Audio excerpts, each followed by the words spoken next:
El domingo 1 de julio de 2018 se llevó a cabo la votación para elegir al que sería el siguiente presidente de la República Mexicana. Después de una larga jornada de votaciones, de conteo, el resultado fue una gran sorpresa. El candidato por el partido de Morena, Andrés Manuel López Obrador, arrasó con un porcentaje a su favor del 53.8%, según las estadísticas de INE, de los votantes. Y esto sin duda marcaba una pauta sobre la influencia que tuvo este político sobre la vida de millones de personas en el país. Sin duda el pueblo estaba no solo siguiendo a un hombre, estaba siguiendo sus ideales, estaba siguiendo su visión, estaban siguiendo sus promesas. ¿Okay? El punto es que al elegir a esta persona y arrasar con esa clase de porcentaje en votaciones, no solamente estaban siguiendo a Andrés Manuel López Obrador, ¿sale? Sus promesas, su visión de trabajo, su influencia de sus ideales, el partido político, lo demás, todo eso es lo que estaba en juego en ese momento. Aquel emblemático, por así decirlo, día electoral, el pueblo puso sus ojos no solo en un hombre, el que sería encargado de dirigir el país durante los siguientes 6 años y sería la figura pública más importante del país y de mayor influencia a nivel nacional, sino que también estaba poniendo su mira y estaban poniendo los mexicanos sus miras en sus aciertos y sus fracasos. Así como el punto es, no obstante sus aciertos, no obstante sus fracasos, todo esto en los años que lleva él de gobierno han marcado una pauta para la vida social de México, la vida económica, la vida familiar, para todos aquellos que somos gobernados y dirigidos por él. Eso fue lo que México escogió, ¿sale? Por lo menos el 53.8% de los votantes. ¿Sabes qué? Vivimos en un mundo caído. ¿Qué tiene que ver esto con lo que vamos a ver esta mañana? ¿Qué tiene que ver esto con lo que veremos este día a través de Tito 1:5 al 9? ¿Sabes qué? Vivimos en un mundo caído. Uno que nos invita a vivir conforme a su corriente social. Uno que nos invita a vivir conforme a su corriente de pensamiento, conforme a su educación, a su corriente familiar e incluso la espiritual. Esa es la verdad. El mundo te influencia, 100%. Este mundo, y por eso te llevaba Juan 17, este mundo te va a influenciar, de una u otra manera te va a influenciar, a que pienses como él en sentido familiar, económico, social, laboral, no sé en qué sentido te afecta, incluso, repito, la espiritual. Y los líderes que escogemos forman parte fundamental de estas situaciones. Y sabes que lo mismo sucede dentro de la iglesia. Ponemos nuestros ojos en personas. Y la verdad es que aunque predicamos frases como esta, que debes poner tus ojos en Jesús, ¿no? Tú debes poner tus ojos en Dios, ¿sale? Tú debes poner tus ojos en Dios. A ti que no te debe de afectar lo que las otras personas hagan o dejen de hacer. A ti no te debe de afectar lo que los demás hagan o no hagan, ¿sí? Eso a ti no te debe de molestar. Tú tienes que poner tus ojos en Dios. Ahora, la frase es muy cristiana, suena cristiana, es cristiana y es una gran verdad, ¿sí? El 100% de esta frase es verdad. Tú tienes que poner tus ojos en Dios, no en la persona que está a tu lado. La persona que está a tu lado va a fallar, ¿sale? Entonces tu constancia, dedicación, fe, servicio y todo lo demás no debe estar basado en las personas que están aquí a tu alrededor, sino en lo que es Dios. Pero repito, aunque la frase suena bonita y suena cristiana, la verdad práctica, pues es que no somos muy dados a poner nuestros ojos siempre en Dios. La verdad práctica de nuestro día a día es que terminamos poniendo nuestros ojos en personas. Y repito, aunque es cierto, deberíamos poner nuestros ojos en Jesús, lo cierto es que terminamos observando el ejemplo de las personas, la vida de las personas, su ejemplo, su testimonio, su espiritualidad, y incluso pues más aquellos que están por encima de ti, ¿sí? Ya seas tú hacia mí como pastor, o ya seas tú como hijo hacia tus padres, estás poniendo tu vista en tus padres, en tu mamá, en tu papá, en tu jefe, en tu pastor, en tu gobierno, en todo lo demás. Repito, la frase en teoría es correcta. Debemos poner nuestros ojos en Dios.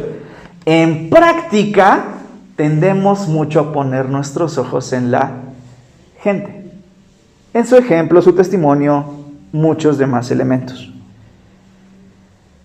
Y repito, aún en la iglesia, pues pastores, maestros, líderes, padres de familia, trabajadores, jefes y demás. En un mundo caído es fundamental, en una cultura caída, es fundamental que el liderazgo sea un representante fiel de cómo se debe vivir bajo la gracia de Dios y un motivante a vivir en piedad en medio de un mundo de impiedad.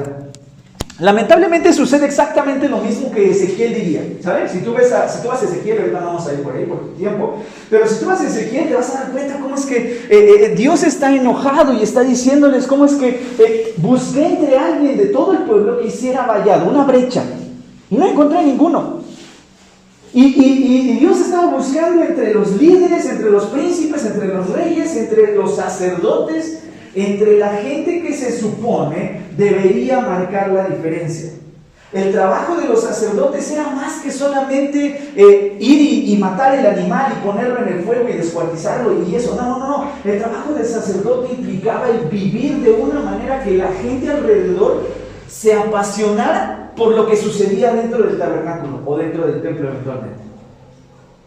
Eso era lo que significaba, ¿saben? El sacerdocio tenía la función de demostrarle al pueblo lo hermoso que era vivir bajo la ley de Dios y bajo la gracia de Dios. Y es que se supone esto debería ser lo mismo con nosotros, ¿no? Se supone que 1 Pedro nos dice que somos llamados a ser reyes, o nos escogió para ser reyes y sacerdotes, linaje escogido, pueblo adquirido por Dios, para que manifiestes, ¿qué cosas? Los atributos de Dios, del que te llamó de su gloria a su luz, el que te llamó de tus tinieblas a su luz admirable. Se supone que nuestro trabajo debería ser similar al de los sacerdotes, ¿no? Mostrar la diferencia y mostrarle al mundo lo hermoso y lo bonito que es vivir bajo la gracia de Dios. Lamentablemente, y lo triste de esto es que pues nuestros liderazgos dejan mucho que desear. Nuestra inconstancia en nuestra vida práctica o espiritual no es un ejemplo a seguir. Y en pocas palabras, hay un abismo gigante entre muchas veces lo que decimos ser y lo que hacemos. Hay un abismo total. Y aunque el pasaje que veremos, como te dije al principio, enfatiza más a los líderes eclesiásticos, los líderes de la iglesia, no debemos olvidar que, como te dije al principio, toda la Escritura es útil para ti esta mañana. Y quiero decirte que de todos modos, y en cierto sentido, aunque tú no tengas un liderazgo dentro de la iglesia, la realidad es que sí alguien está poniendo sus ojos en ti. ¿Ok? Repito, este pasaje habla más a un pastor, habla a los líderes de la iglesia, pero no por eso significa que este pasaje no es para ti. Cada palabra de la Escritura te funciona a ti y es útil para ti. Entonces, aun cuando tú puedas decir esta mañana que, bueno, yo no soy líder de la iglesia, que le hable a Rodrigo, no significa esto, ¿sale? Todos en un sentido tenemos un liderazgo. Y todos, de alguna manera, alguien está poniendo sus ojos en ti. No importa si eres un pastor, no importa si eres un padre, no importa si eres una madre, no importa si eres un trabajador, no importa si eres una hija o un hijo, no importa si eres un estudiante. Alguien, aunque tú no lo creas, está poniendo sus ojos en ti. Y la pregunta es, ¿qué ven? O como Pablo diría en Corintios, ¿qué es lo que están leyendo? Porque se supone que es carta leída por todos los hombres. Así que este pasaje también te afecta a ti. Así que queremos aprender esta mañana esta verdad. Porque Dios exige representantes dignos. Tú debes vivir buscando ser irreprensible. Porque Dios exige representantes dignos. Tú debes vivir buscando ser irreprensible. ¿Sale? Tú necesitas representar un cristianismo con dignidad. Tú eres, según Juan 17, llamado a estar en el mundo y a ser guardado del mal por el Padre, pero a santificarte, ser usada tu vida para un propósito específico que vas a encontrar en su palabra. Y uno de esos propósitos específicos es representar su nombre con dignidad. Este es nuestro llamado, el tuyo y el mío, ¿saben? Este es tu llamado y el mío también. Ser un representante digno del evangelio del cristianismo. No solamente es el sentido de servir, tener fe, tener constancia, tener dedicación, todos los elementos que se estuvieron diciendo, sino que uno de estos grandes elementos es el representar. Tú tienes un liderazgo, sin embargo, representar a Dios dignamente requiere que primero hagamos un análisis exhaustivo de cómo está nuestra vida, desde lo más personal y pasando hasta lo familiar. Es necesario que comencemos por lo interno para poder impactar después en lo externo. ¿Te acuerdas con qué terminamos la semana pasada? Tu identidad. Ya hiciste el ejercicio de la semana pasada. Tuviste toda una semana, ¿sabes? Para hacer todo el ejercicio que estuvimos viendo la semana pasada. ¿En qué círculo te encuentras? ¿En cuál de las dos esferas tú te encuentras? Entre los que decían ser o entre los que se creen que son cristianos, pero solo son simpatizantes del cristianismo, o entre los que sí son verdaderamente creyentes. Cualquiera de los dos es la misma esperanza. Tanto el creyente que ya tiene muchos años y que dice, sí, realmente estoy convencido de que soy un creyente, tu esperanza sigue estando en Cristo. ¿Ok? Y si tú eres un simpatizante del cristianismo, que tal vez ni te habías dado cuenta, pero la semana pasada hiciste todo tu examen, sigues teniendo esperanza. ¿Ok? La gracia, la misericordia y la paz que Dios ofrece sigue estando disponible para ti en Cristo. Ahora, espero ya tengas tu identidad para esta semana. ¿Sí? Espero que ya tengas tu identidad para esta semana. Porque si tu identidad no está bien, entonces no vas a poder hacer lo que está aquí, en versículos 5 al 9. Pero si tu identidad en Cristo ya es segura, tú dices, sí, soy un genuino creyente por Cristo, porque he hallado su gracia de verdad, Él me ha salvado por gracia, entonces vamos a empezar a trabajar con tu vida. No puedo trabajar con tu vida si primero no trabajamos con tu corazón. Y tu corazón ya lo trabajamos la semana pasada. Ahora vamos a trabajar segunda área. Versículos 5 al 6. Vamos a empezar por una vida familiar irreprensible, porque Dios exige representantes dignos. Número 1, tú debes desarrollar una vida familiar irreprensible. Por esta causa te dejé en Creta, para que corrigieses lo deficiente y establecieses ancianos en cada ciudad, así como yo te mandé. El que fuere irreprensible, marido de una sola mujer, y tenga hijos creyentes que no estén acusados de disolución ni de rebeldía. ¿Sale? Ya trabajamos con tu corazón.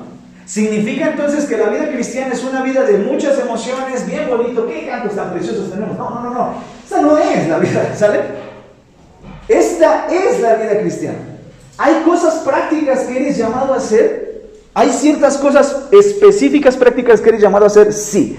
Y el primero es a desarrollar, y específicamente para ti, hombre, desarrollar una vida familiar irreprensible. Y eso requiere que tú empieces a representar con dignidad. Y para representar con dignidad requieres observar las necesidades que tú tienes.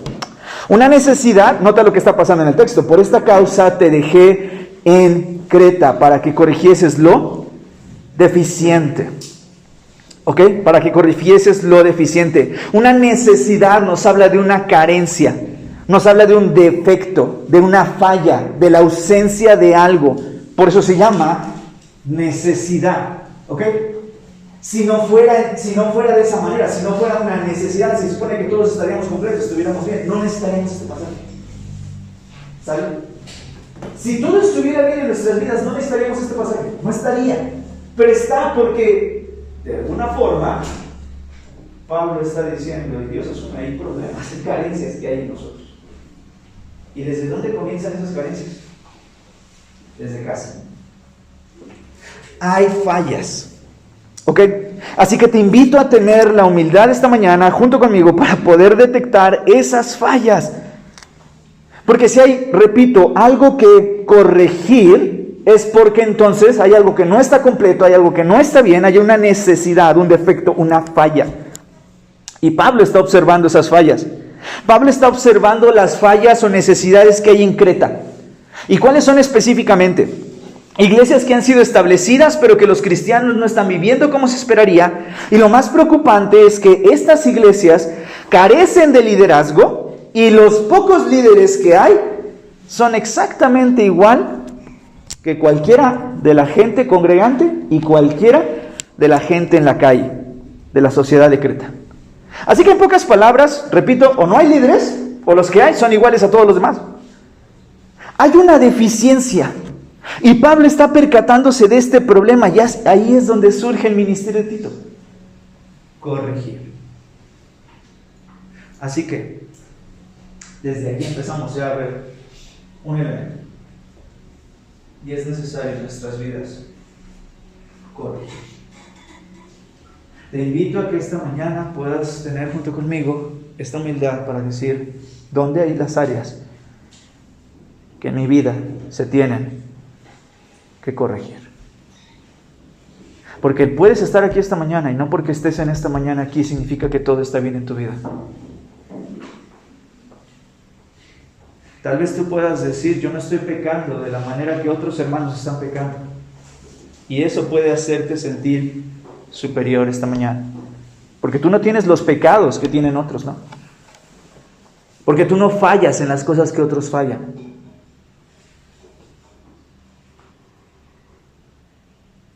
Pero la verdad es que tú y yo tenemos nuestros pecados. Y el hecho que no sea igual a la persona que tienes al lado, incluso la que no está en esta mañana, no te hace superior. Hay que corregir. Un ministerio surge donde surge una necesidad. ¿Sale?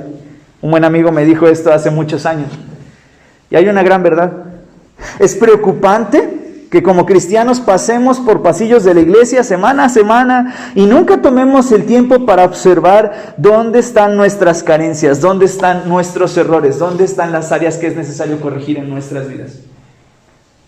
Es preocupante que nosotros podamos estar pasando semanas y meses dentro de la iglesia, cantando cantos, entrando y saliendo, y haciendo las cosas que los cristianos harían, pero sin considerar y sin ponernos a meditar dónde están las áreas que hay que corregir, dónde estoy yo mal. Y si hay una necesidad, entonces ahí tienes un ministerio, ¿sabes qué? Estás viendo una carencia, vamos a empezar desde aquí, desde el hogar. Estás viendo una carencia en tu hogar, ahí tienes un ministerio. Y específicamente, ¿a quiénes les habla? Versículo, ¿a quiénes les habla? ¿Qué género es el que es responsable de esto? Ahorita vamos a verlo más específico todavía. Pero ¿qué género es el que es llamado más a tener en cuenta esto? Es el hombre.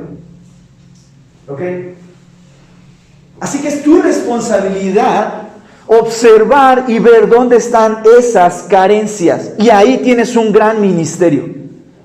Ahí tienes un gran ministerio. No todo es perfecto en nuestras vidas, no todo es perfecto en nuestras casas, mucho menos no todo es perfecto en nuestras iglesias, y ahí es donde debemos estar atentos a dónde están surgiendo las deficiencias. Corregir nos ayudará a encauzarnos y a trabajar como en unidad, bajo un mismo esquema de visión.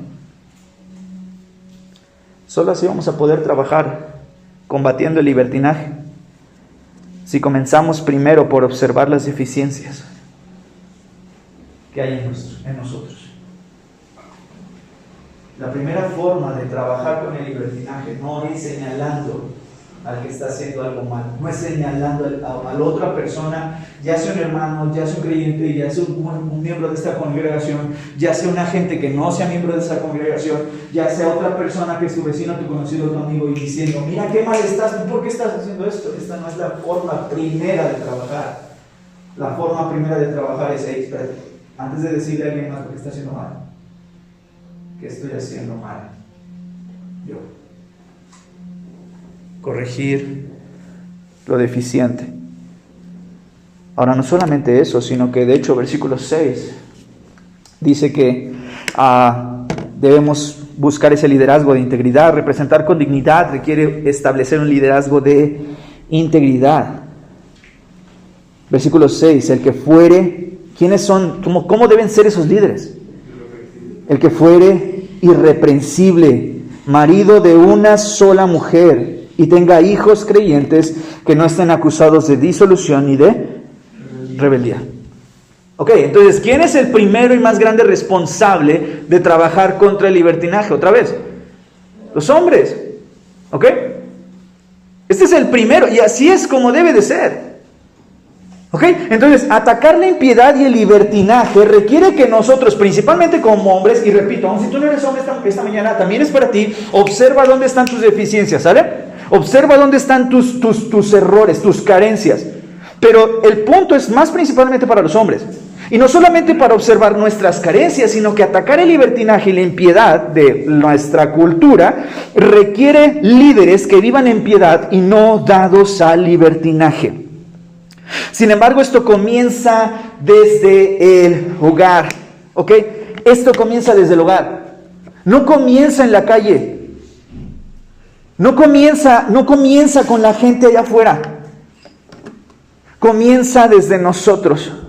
Dios determina ancianos para la iglesia, hombres que representen su nombre en medio de la ciudad donde estamos y en la iglesia donde estamos con dignidad. Sin embargo, es Dios mismo quien pone las pautas de qué es lo que se espera de esos ancianos.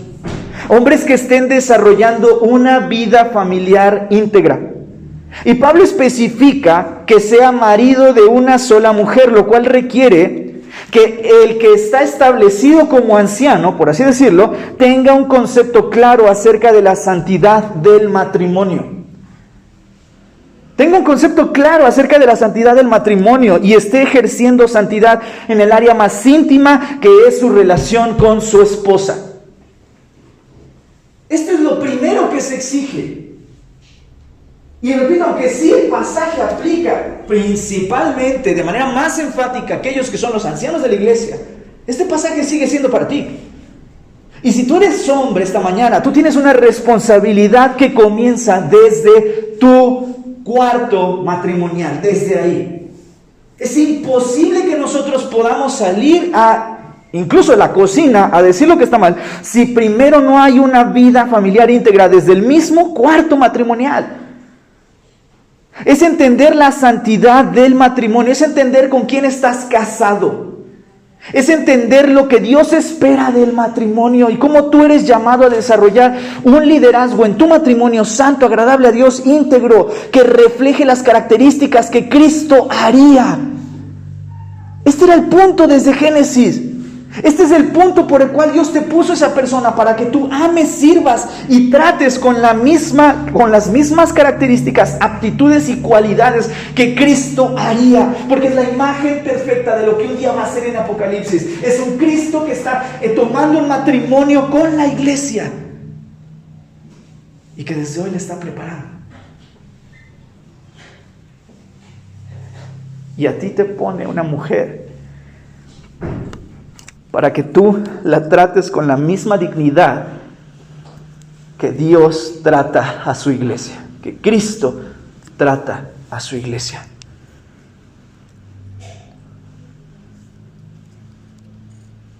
Querer esperar santidad de otros es fácil, querer esperar santidad de nosotros o desarrollar santidad de nosotros es lo más complicado.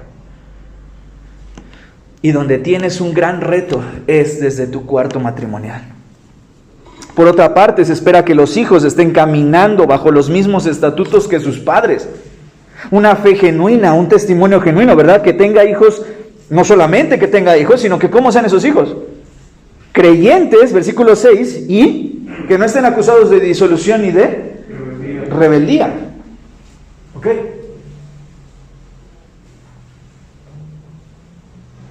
Otra vez, ¿cómo hablar afuera de cómo educar hijos si nosotros estamos mal desde adentro? Entonces, se espera que los hijos estén viviendo y caminando bajo los mismos estatutos que los padres, fe genuina, un testimonio genuino, tales cosas que estamos viendo aquí. 2 elementos hasta aquí: matrimonio y paternidad. ¿Ok? ¿Sí los notas? Matrimonio y paternidad. Más específicamente eres tú llamado como hombre, pero aun si tú eres mujer esta mañana, ten en cuenta esto. ¿Sale? Matrimonio y paternidad hablan del compromiso que hay del hombre en su hogar y por lo tanto le respaldan para adquirir un compromiso de liderazgo fuera del hogar.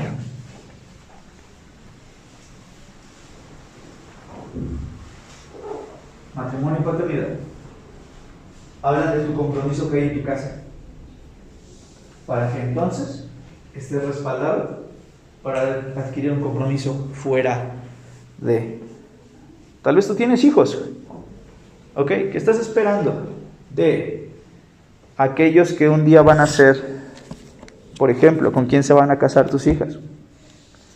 Si tú eres hijo esta mañana, ¿cómo esperas ser cuando te cases?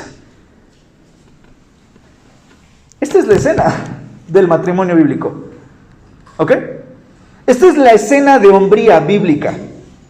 Y no sé qué estés esperando tú, si eres señorita, no sé qué estés esperando tú de un hombre un día. Pero esto es lo que deberías propiciar en tus hijas.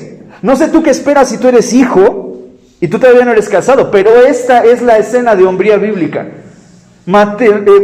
Es matrimonio y paternidad. Que se sujeten a los principios bíblicos. Eso es. Y eso es lo que tú deberías buscar. Repito, si tú eres hombre y tú eres esposo, esto es para ti. Si tú eres madre, te invito a que esto puedas desarrollarlo en el corazón de tus hijas. Si tú eres hijo, te invito a que tú estés atento desde esto, porque esto es lo que tú debes, esto es a lo que tú eres llamado como hombre más adelante. Esto es lo que tú debes de desarrollar. Entonces este pasaje sigue siendo para ti. Servir en la iglesia es una cosa, y esta semana pensaba esto. Y ayer por la noche lo escribía, servir en la iglesia es una cosa, servir en casa es otra. La verdad es que esta semana me he dado cuenta de esto, servir en la iglesia es una cosa, servir en casa es otra. Todos nosotros podemos observar el comportamiento de la gente mientras están en la iglesia. La verdad es que tú observas el comportamiento de la gente que está a tu lado esta mañana, el comportamiento de la gente dentro de la congregación. Tal vez hasta en algunos otros momentos específicos donde te topes un hermano o una hermana de la iglesia o a mí. Pero lo que somos en la intimidad del hogar define mucho de quién somos en realidad. Si tenemos una responsabilidad en la calle y en la iglesia, te animo a seguir sirviendo, ¿sale? Pero te animo más a vigilar tu vida familiar. Pues ahí es donde ejerces tu primer y más grande ministerio. Y si tú dices esta mañana, yo no tengo un liderazgo en la iglesia, esto no te exime de tu responsabilidad. La responsabilidad de reflejar a Cristo, empezando por tu relación, esposo-esposa, no te exime de tu trabajo de guiar a tus hijos bajo los caminos de Dios, no te exime de tu responsabilidad como hijo o hija de glorificar a Dios cuando sales a la calle, cuando estás en la escuela o cuando sales con tus amigos. Dios es tu más, o debería ser tu más grande pasión, y este pasaje sigue siendo para ti. Porque antes de dar una imagen en la iglesia, antes de dar una imagen con música, antes de dar una imagen con cantos, antes de dar una imagen con una enseñanza o aquí bien bonito, antes de dar una imagen en la iglesia debemos dar una imagen en casa. Sin embargo, la imagen que damos en casa y la vida familiar piadosa que debemos desarrollar en casa es tan solo el resultado de una vida piadosa íntima. ¿Sale? Así que queremos aprender esto también. Número 2, porque Dios exige representantes dignos. Tú debes ser en intimidad irreprensible. Porque Dios exige representantes dignos. Tú debes ser en intimidad irreprensible. Versículos 7 y 8. Porque es necesario que el obispo sea irreprensible, como administrador de Dios, no soberbio, no iracundo, no dado al vino, no pendenciero, no codicioso de ganancias deshonestas, sino hospedador, amante de lo bueno, sobrio, justo, santo, dueño de sí mismo. Ok, entonces ya hablamos de las características que debe de haber en tu hogar, ¿verdad? Ya hablamos de las características que debe de haber en tu hogar. ¿Dónde están las carencias en tu casa? ¿Ya las detectaste? ¿O has pasado desapercibidas esas características? No te importan. Estás tan metido en tu trabajo, en tus actividades, en tu situación personal, tu economía, tu administración, no sé lo que esté pasando por tu cabeza, que no te has dado dónde están las carencias, no te has dado cuenta de dónde están las carencias de tu hogar. Incluso te has pasado desapercibido de lo que es la situación de tus hijos, ¿verdad? Que tenga hijos creyentes, ¿no? Que no estén acusados de rebeldía, de disolución. O sea, ¿cómo está la situación de tus hijos? ¿Ya notaste esas carencias? Porque al final la educación te compete a ti, ¿verdad? Esto es punto 1. La educación te compete a ti. ¿A quién le habla? Según este pasaje, específicamente, ¿a qué género le habla? A los hombres, ¿ok? A los hombres, y más específicamente a los esposos, ¿sí? No solamente a los hombres, sino más específicamente a los esposos. Entonces, ¿de quién es la responsabilidad incluso de la educación y de lo que está pasando en el corazón de tus hijos? De los papás, ¿sí? Y le hablo de los papás, papá. Es tu responsabilidad, no de la iglesia, no del pastor, no de la escuela, no de la uni, no de la prepa, no de la secu. No es responsabilidad de esa gente, no es responsabilidad de venir y un maestro de escuela dominical. Es tu responsabilidad.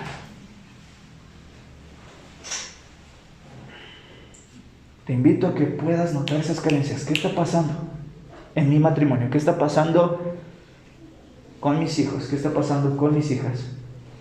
¿Qué está sucediendo en sus corazones? Que te intereses por eso. Pero eso solamente es el resultado de que tú en intimidad estás siendo irreprensible. De hecho, la palabra que sucede ahí en versículo 7, es necesario que el obispo, y no sé qué te imaginas, no sé si te imaginas un cuate con bata, ¿verdad? Porque probablemente la palabra más se ha ocupado en el contexto católico, ¿no? Te suena más al contexto católico. Pero la palabra obispo, episcopos en griego, solamente significa un supervisor, un vigilante. ¿Te suena lo que te acabo de decir de punto número 1? Eres un vigilante de tu hogar, eres un vigilante de tu matrimonio, eres un vigilante de la vida de tus hijos, eres un supervisor. Dios no te dio la responsabilidad solo de procrear o casarte, Dios te dio la responsabilidad de ser un supervisor, un vigilante, alguien que está atento. Pablo tiene en mente que Tito instruya a diferentes hombres que sirvan en la iglesia, pero que aquellos que estén supervisando, pero son aquellas personas que estén supervisando primero sus vidas personales y eventualmente estén supervisando las vidas espirituales de la congregación.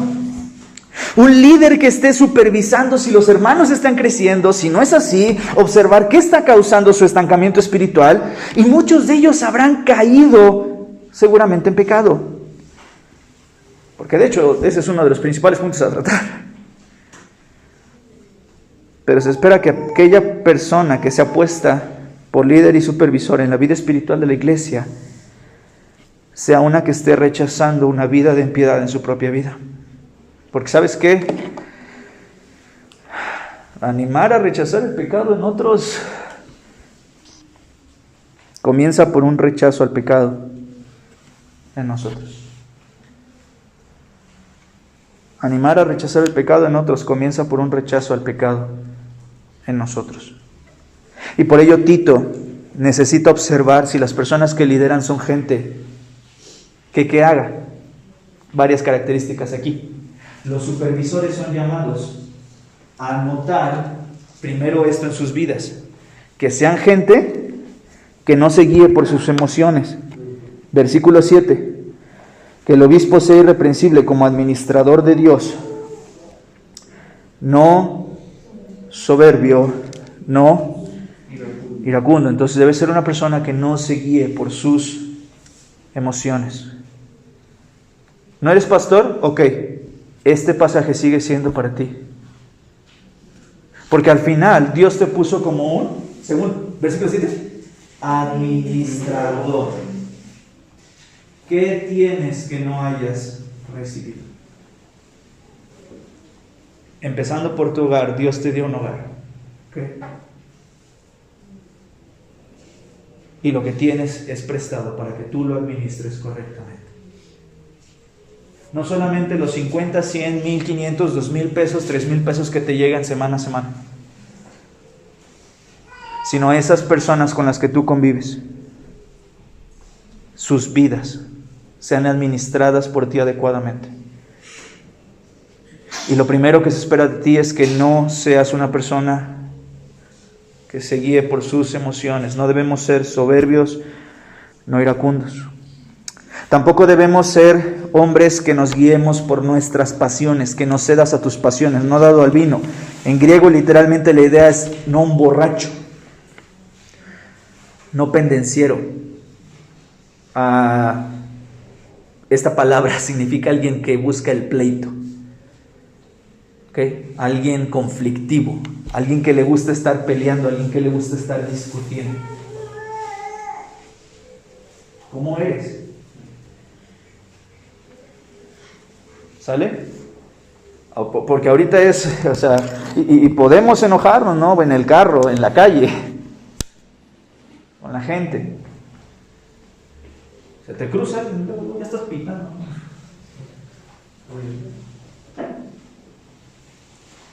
Facebook es una plataforma excelente para esto.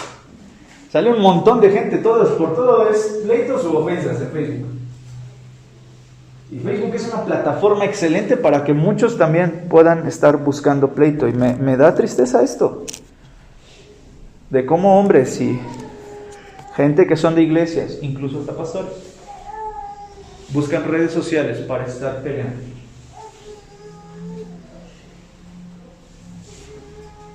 ¿Eres conflictivo? ¿Cómo está tu carácter? Y no se deje, entonces, no debe ser una persona que se guíe por sus emociones, no debe ser una persona que ceda a sus pasiones, no debe de dejarse llevar por sus ambiciones. ¿Cómo termina el texto? Versículo 7, no codicioso de ganancias deshonestas. Sé íntegro en tu trabajo y en cómo lo haces. ¿Sale? Siempre sélo. Sé honesto en tu trabajo. Ahora, otra vez, esto es específicamente para hombres, pero si tú eres mujer, esto sigue siendo también aplicable para ti. ¿Sale? Gobierna tus emociones. Gobierna tus pasiones. Todos nos enojamos. ¿Sale?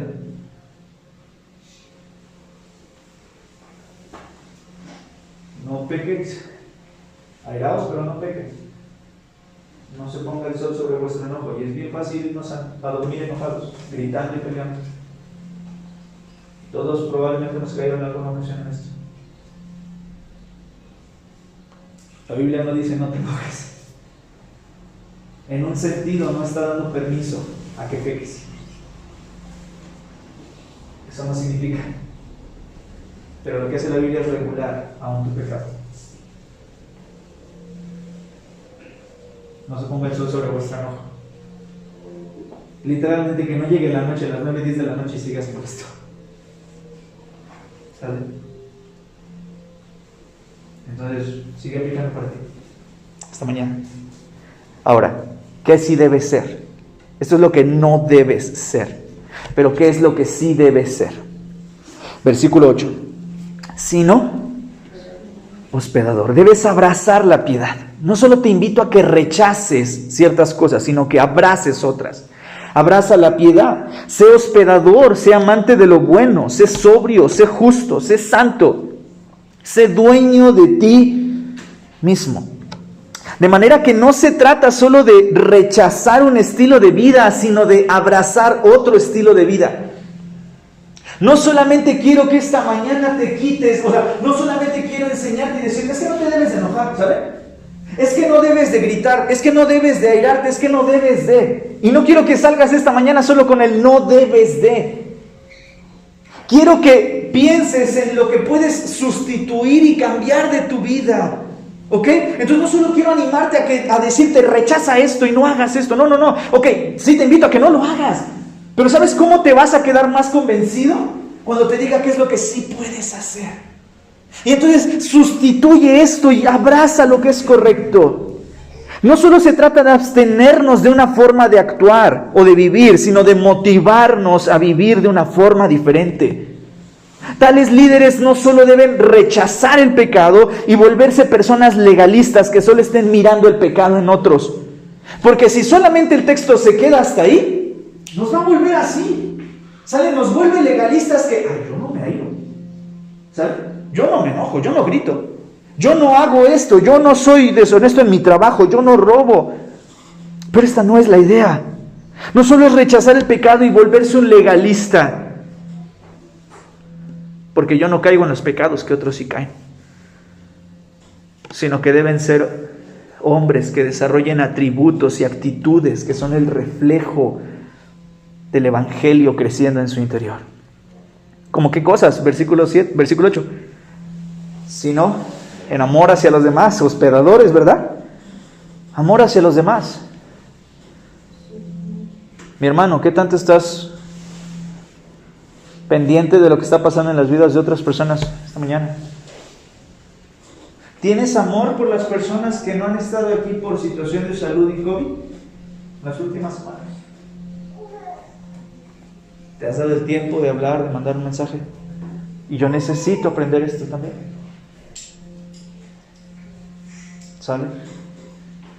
Hay personas aquí esta mañana que no pueden estar y no han estado en las últimas semanas, no porque no quieran, sino porque no pueden. ¿Qué tanto tú les has amado al preocuparte por ellos? ¿Amor hacia los demás? ¿Otra vez Gálatas? Entre tanto tengas la oportunidad de hacer bien a todas, pero ¿con quién tienes una mayor responsabilidad? Con las de la familia, de la fe. Tienes una responsabilidad mayor con esta gente. ¿Qué más? Desarrollar una vida que busque agradar a Dios y que sea digna del Evangelio. ¿Cómo lo dice el versículo 8, perdón. Amante de lo bueno. Amante de lo bueno. Ok, entonces, ¿qué significa? Que puedes estar amando lo que no es bueno, ¿verdad? Si se supone que la invitación es a que ames lo bueno, por el contrario, existe un amor hacia lo que no es bueno. Platicaba esto con alguien, ¿y qué cosas son? Colosenses, ¿sale? De hecho, platicaba de este pasaje con alguien. Colosenses 3. Haced morir pues lo terrenal en ustedes: fornicación, impureza, pasiones desordenadas, malos deseos, avaricia, que es idolatría. Ok, entonces, el problema que es, según Pablo en Colosenses 3, ¿el problema son tus pasiones? No, el problema es que ¿cómo están? Desordenadas. ¿El problema son tus deseos? No, todos tenemos deseos. El problema es que hay deseos que son malos. 3:5. El problema es que hay deseos que son malos. Santiago lo dice de otra manera, de Santiago 4, ¿de dónde vienen las guerras y los pleitos entre ustedes? Santiago 4:1, ¿de dónde vienen las guerras y los pleitos entre ustedes? No es de vuestras pasiones, la palabra es deseos que combaten entre vuestros miembros. Suena poético, sí, la idea es, tú tienes deseos y ¿cómo crees que se manifiestan? A través de tu cuerpo, en lo que ves, en lo que oyes, en los lugares a donde vas, en las cosas que tocas, en lo que usas tu boca, en lo que usas tus oídos, en los lugares, o sea, las personas, o sea, con las que convives, todo lo demás. Luchas no tienes, matas, ardes de envidia, no pueden alcanzar, piden no reciben, porque piden mal para gastar en sus deleites. Regrésate a Tito. ¿Cómo se supone que debes de ser? Sí, un amante, pero de lo que es bueno. ¿Y qué determina qué es bueno y qué no? ¿Ahora me entiendes Juan 17? Santifícalos en tu verdad, tu palabra es verdad. ¿Cómo determinas qué es bueno y qué no es bueno para tu vida? ¿Cómo determinas y cómo disciernes y cómo sabes qué es bueno y qué no es bueno? ¿Qué debes aceptar y qué debes rechazar? Así de fácil, ¿verdad? No es místico, no es algo oculto. La palabra de Dios está tan cerca de nuestras bocas. Lo diría Pedro, ¿verdad? Entonces, esta es la idea. No es difícil discernir y determinar qué permito y qué no permito que entre a mi vida. Un amante de lo bueno, santo, otra vez la idea de esta, eres apartado para un uso específico. ¿Cuál es? Primero los Corintios 10:31, te lo tienes tatuado en la cabeza. Si puedes coméis o bebéis o hacéis cualquier otra cosa, hazlo para la gloria de Dios. ¿Ok? Santo, justo, dueño de sí mismo. Que sea tal tu intimidad con Cristo, que seas capaz de dominarte a ti mismo, tus emociones, tu carácter, tu hablar, tu actuar. Y sobre todo que tu vida esté cimentada en la palabra. Como termina el texto, versículo 9, retenedor de la palabra, fiel. ¿Y sabes qué? Mi papá me enseñó esto hace muchos años y pues me cuesta practicarlo, pero lo he aprendido a hacer. Para saber mandar, hay que saber hacer. Para saber mandar, hay que saber hacer. ¿Y sabes qué? Del líder se espera más. Siempre. Del líder se espera más.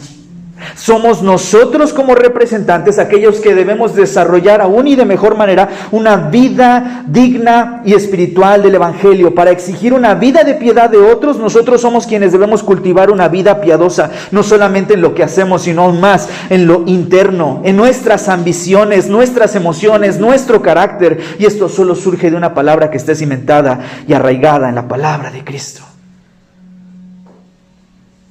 ¿Te acuerdas de Moisés? Se los he comentado en otras ocasiones y me encanta esto. Moisés sale de Egipto con todo el pueblo de Israel. Y desde que salen de Egipto hasta que Dios les dice en Cades Barnea, en el libro de Números, ustedes no van a entrar a la tierra prometida, el pueblo de Israel pecó 10 veces. 10 veces se quejan de hambre, se quejan de sed, se quejan de liderazgo, se quejan de todo. Y 10 ocasiones está Dios teniendo paciencia con ellos, paciencia con ellos, paciencia con ellos, hasta que en la 10ª ocasión, a punto de entrar a la tierra prometida, ellos no quieren entrar y dicen, ¿saben qué? Ustedes no entran. Y Moisés, ¿cuántas veces se equivocó? Moisés tampoco entró, pero ¿cuántas se equivocó? Una sola vez. Y hasta podrías decir que era justificada, porque estaba bien enojado con la gente, porque ya estaban, es que tenemos sed, y entonces él enojado le pega la roca porque dice, es que ya no aguanto a esta gente. Hasta podrías decir que está justificada. Qué malo es Dios, ¿no? No. Moisés era la persona que en el pueblo podía ver, ¿sale? ¿Te acuerdas de lo que te dije hace ratito? La frase en la teoría suena bonita, ¿verdad? Debes de poner tus ojos en Dios. ¿Pero en quién crees que en la práctica los terminamos poniendo? En el hombre. Así que ¿cómo debe ser ese hombre? Un reflejo directo del carácter de Dios. Y lo que en ese momento Moisés no hizo fue reflejar el carácter de Dios. De líder se espera más. De ti como esposo se espera más. ¿Sale? Es fácil decir, tú es que no haces. No, de ti como esposo se espera más. De ti como padre se espera más.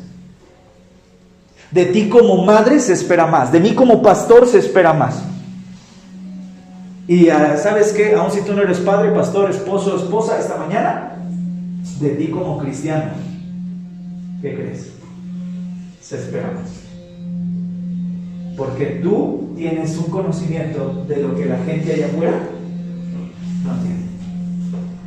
Así que ¿quién crees que debería ser líder allá afuera? Tú.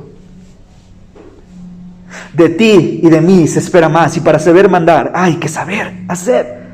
Pero esta palabra debe estar fluyendo en nuestras vidas primero, para así poder conformarnos a la palabra. Así que vamos a ver el número 3 y terminamos. Porque Dios exige representantes dignos, tú debes impactar al ser irreprensible. Si entiendes estas primeras 2 características, esta va a ser más fácil. Esta fluye natural. La primera fue tu familia, tu hogar, lo que está pasando en tu casa, en tu cuarto, con tus hijos. La segunda es lo que está pasando en tu vida personal. Y la tercera fluye por default: impactar a la gente. Ya no tienes ni siquiera que quebrarte la cabeza por cómo vas a convencer a las personas. Va a fluir de manera natural. Vas a impactar a alguien, capacita para exhortar a alguien. 9, versículo 9, y terminamos. ¿Cómo debe ser? Retenedor de la palabra fiel. Retenedor de la palabra fiel. Retener la palabra fiel resulta en una vida piadosa, y una vida piadosa que no solo está predicando, sino aplicando la palabra. Es una vida que está capacitada para exhortar la vida de otro. No porque el líder sea una persona perfecta, sino porque el líder ha sido impactado por una palabra perfecta. ¿Ok? Así de fácil, no porque tú seas perfecto, no porque seas un esposo perfecto, un padre perfecto, una madre perfecta, un cristiano perfecto, un pastor perfecto. No lo somos. Sino porque nuestras vidas están siendo impactadas por una palabra que sí es perfecta. La palabra de Dios abunda en sana doctrina, en sana enseñanza. Y qué mejor evidencia de esta sana doctrina que la vida sana de un líder piadoso. Ahora me entiendes nuestro principio que quiero que te quedes y se te quede plasmado en la cabeza en este lugar. Vive lo que sabes y predica lo que sabes. Hablaron de ganar almas hace un momento, hablaron de evangelizar, y sabes que nuestro principio aquí es: primero vive. ¿Ok? ¿Sabes qué vamos a ver la próxima semana? En versículo 10 en adelante, versículos 10 al 16, la próxima semana esto toca, pero te doy el entremés, ¿sale? O sea, el spoiler de la próxima semana. Versículo 10, porque hay muchos contumaces. ¿Y qué crees que son esos contumaces? Hablador, ¿te suena? Predicadores, esta es la palabra. Predicadores de vanidades y engañadores, mayormente los de a los cuales es preciso ¿qué hacer? Cállalos. Wow. Está hablando de personas que están predicando y que Pablo dice: mejor cállalos, porque están dejando en peor el evangelio de lo que lo dejan en mejor.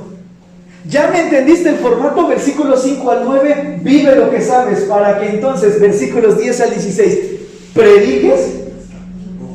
No te puedo pedir que hagas algo que tú vayas y prediques lo que primero no está pasando en tu vida. ¿Sale? Con esto no te estoy diciendo no le prediques a alguien de Cristo, hazlo. Pero mi amigo, quiero que pases primero por 5 al 9 antes de llegar al 10 al 16. Porque si no, entonces lo que vas a estar compartiendo va a ser una vil mentira. Y este es el problema, que los que están en 10 al 16 no han hecho primero versículos 5 al 9. Ellos se jactan en estar hablando cosas que son vanas porque no funcionan primero en sus propias vidas. Entonces ese es el spoiler que vamos a ver la próxima semana, ¿sale? Entonces la palabra de Dios abunda en doctrina para nosotros. Lo que tenemos nosotros sí es sana doctrina, lo que tenemos nosotros sí es sana enseñanza, pero no quiero que salgas de aquí diciendo: mira que Dios proveerá, tenemos una sana doctrina. No, quiero que estés viviendo una sana vida por la sana doctrina que te está siendo implantada en tu corazón. Eso me importa más, eso me interesa más, ¿sale? No que solamente seamos jactanciosos de la doctrina que tenemos, sino que podamos nosotros gloriarnos en Cristo por el Cristo que está transformando por su doctrina nuestra vida. Soy llamado por Cristo a una vida de piedad en medio de una sociedad que vive en impiedad, en una cultura de impiedad. Y por lo tanto la palabra de Dios que vamos a enseñar a tus hijos, a tu esposa, a tu congregación, a mi familia, a mis hijos, a los niños de escuela dominical, se debe de ver reflejada en mí primero.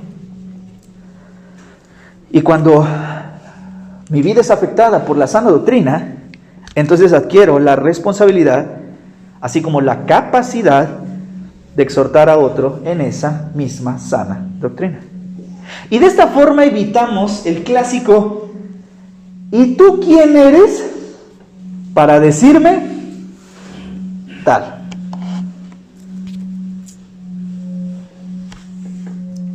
Por tanto, la palabra sana de Dios sana nuestras vidas y nos capacita para exhortar de manera sana la vida de otros. ¿Saben? ¿Cómo termina el pasaje? Para que también puedas exhortar con sana enseñanza y convencer a los que convencer a los que contradicen. ¿Sabes qué? Siempre habrá oposición. Siempre. Siempre va a haber oposición. Pablo estaba bien consciente de ello. Y así que anima a Tito a que busque líderes que con su vida y su testimonio convenzan a la gente que está en contra de la fe de Cristo. Tito se va a enfrentar al rechazo. Los cretenses van a querer ver fallar a Tito y a las personas que escoja Tito. Y su vida debería, por lo tanto, reflejar lo que creerían y no ceder al pecado. ¿Y sabes qué?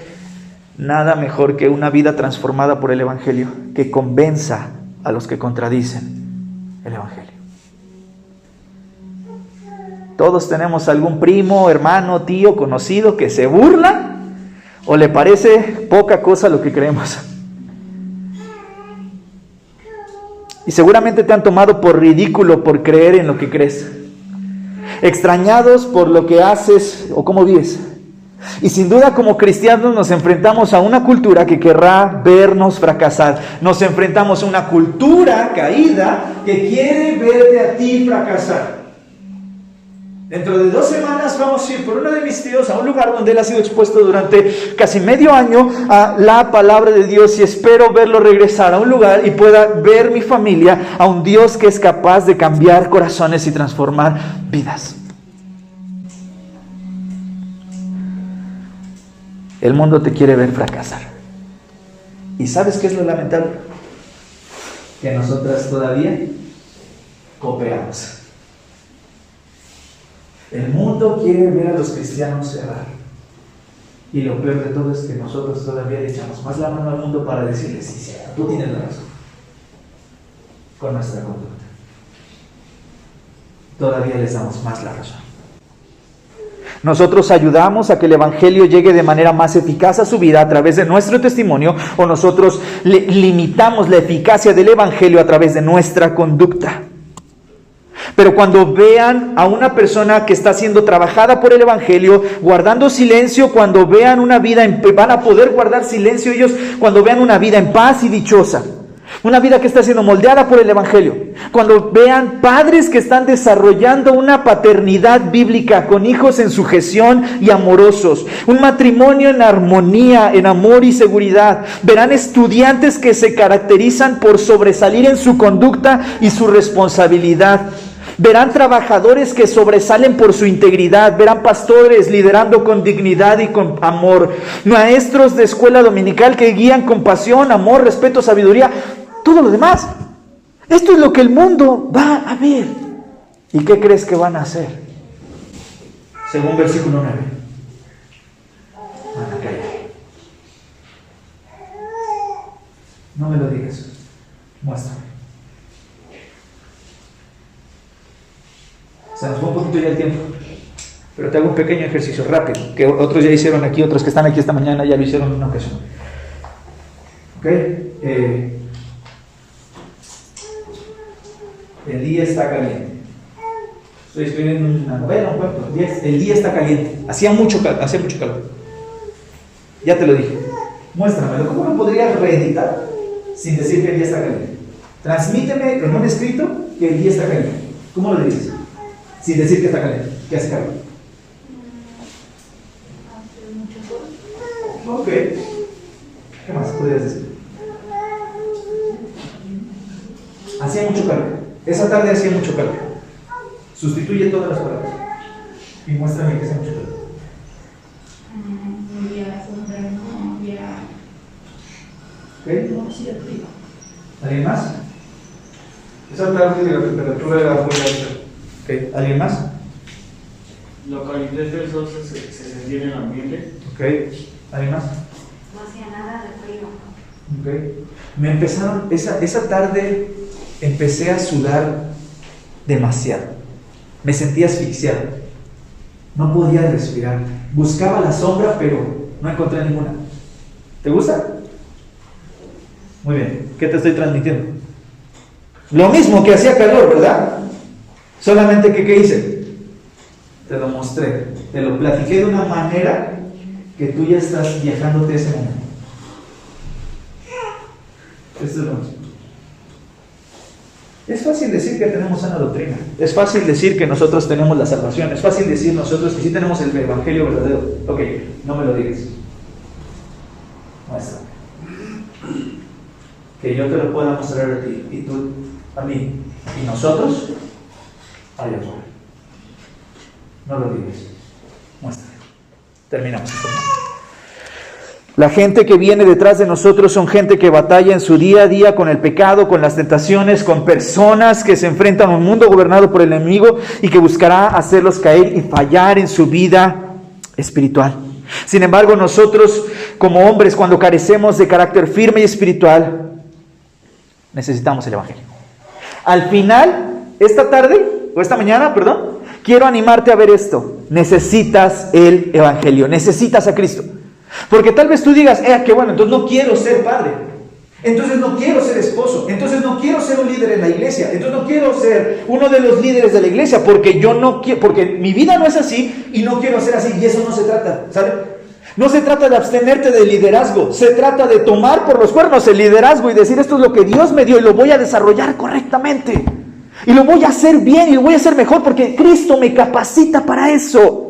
Es cuando vemos la integridad de Cristo, vemos su rechazo por el pecado, vemos su vida irreprensible, vemos su pasión por la integridad, vemos su justicia, vemos su santidad, vemos su amor por la gente, lo que nos debe de motivar y mover a hacer lo que Cristo haría. Solo Él es capaz de corregir lo deficiente en nuestras vidas, de modo que nos habilite para corregir lo deficiente en nosotros. Y entonces la gente nos va a seguir. Nuestras congregaciones nos va a seguir, nuestros hijos nos van a seguir, nuestros alumnos nos van a seguir, nuestros amigos nos van a seguir, nuestra familia nos va a seguir, porque nosotros estamos siguiendo a Cristo. Porque Dios exige representantes dignos, tú debes vivir buscando ser irreprensible. Vamos a ver, Padre, gracias por esta mañana, gracias por lo aprendido, gracias por lo estudiado, gracias, Señor, por este pasaje, que aunque es cortito, la verdad es que hay demasiado que podríamos exprimir y seguir exprimiendo. Y oro, Señor, porque lo poco mucho que ya hemos visto esta mañana sea de provecho y de bendición. Trabajes con nuestro carácter, trabajes con nuestras vidas, Señor. Enséñame a mí primero, como líder de esta iglesia, y también, Señor, a cada hermano o hermana que está esta mañana aquí con nosotros, Señor. Ayúdanos a reflejar la dignidad del evangelio, a vivir como Cristo vivía y como Cristo merece y es digno. Y oro, Señor, porque podamos esta mañana no solo salir y decir qué buena doctrina tenemos, sino salir al mundo y mostrar qué buena doctrina tenemos. Que nuestra conducta, nuestro matrimonio, nuestra paternidad, nuestra vida laboral, nuestra vida como estudiantes, nuestra vida eclesiástica, hable, predique y diga de lo que somos, para que entonces tenga validez y se respalde lo que estamos enseñando. Gracias te damos, Señor. Bendice este tiempo, lo ponemos en tus manos en Cristo Jesús. Amén.